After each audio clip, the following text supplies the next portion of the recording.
Hello students, today we are going to learn unit number 13 of the 9th standard, India location, geological structure and physiography. As we know that India has a unique position on the world map. India is a country which has the largest democracy and its culture is one of the oldest in the world. And because of the largest democracy in the world, we are accepted by each and everyone because we have the coordinating attitude and our culture has accepted each and everyone since ancient time without discriminating any religion, any race or any people. We have accepted, we have welcomed each and every culture since ancient time. That is why we can say India has become a cultural confluence, even though many natural and man-induced disasters which have been taken place, still India consistently continued her progress. The geographical conditions have contributed immensely towards the development and progress of the Indian culture. Now we will go for its location. The whole world is divided in latitude and longitude. Latitude generally are imaginary line of the rose and longitude are imaginary lines in the form of column.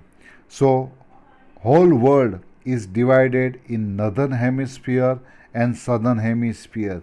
Here you can see the map of that.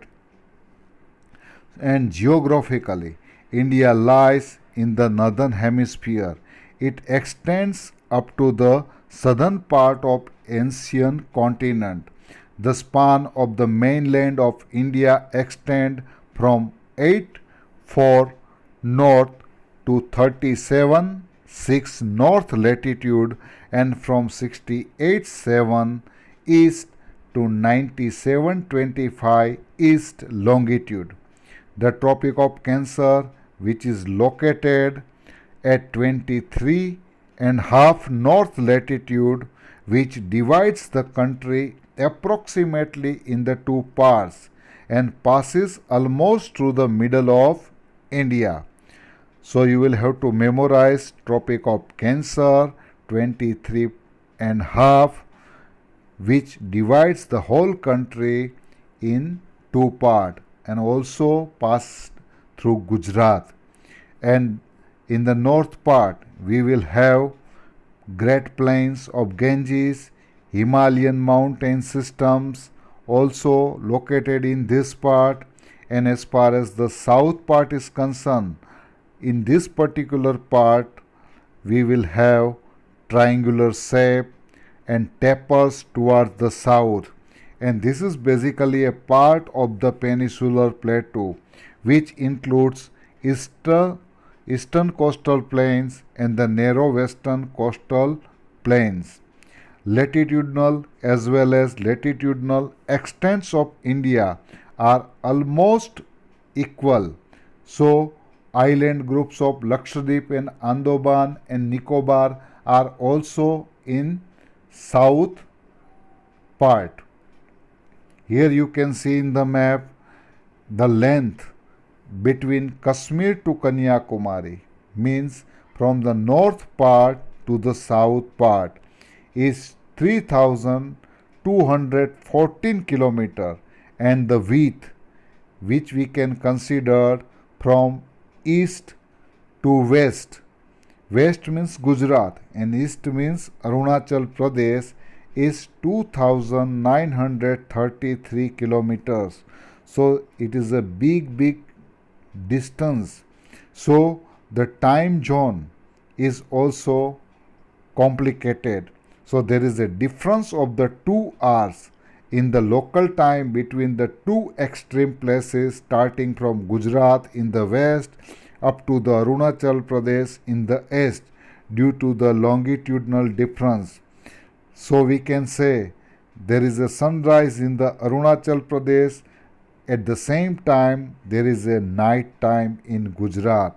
So, the standard meridian of India is 8230 east longitude is accepted by each and everyone. So, it will be the local time accepted as the local time of India that passes through the 5 states. Now we will go for size. India. The area is 32.8 lakh square kilometer. In other words, we can say 3.28 million square kilometer. India's total area is 2.4% of the total geographical area of the world. India is the world's 7th largest country. Only Russia, 1, second Canada, third USA, fourth China, and fifth Brazil, and sixth Australia are larger than India. The land area of India lies in South Asia. In the north part, we will have lofty mountain ranges which are spread over hundreds of kilometers from west to east direction. And that is why when we are going to commuting with Tibet and China, we will have to pass through the high altitude. Bay of Bengal also lies to the east, Arabian Sea to the west, Indian Ocean to the south of peninsular India. So, the sea is utilized as a waterway even though the land routes are obstructed by the surrounding mountains. India has accepted all these cultural elements arriving from outside, and these have merged into Indian society. Strategic location. India holds a strategic location in Eastern Hemisphere. It has a strategic importance also. India is the Eastern Hemisphere. Oceans have contributed immensely in developing mutual relation in ancient time. India had trade relation with East Africa, West Asia, South Asia, Southeast Asia since ancient time. India had developed cultural and trade relation with them due to her location. No other country in Indian Ocean has a long maritime boundary as India has. And due to this strategic location, the ocean is named as Indian Ocean. Here you can see the strategic location of India. That is why eastern part of the world as well as the western part of the world, India is in between.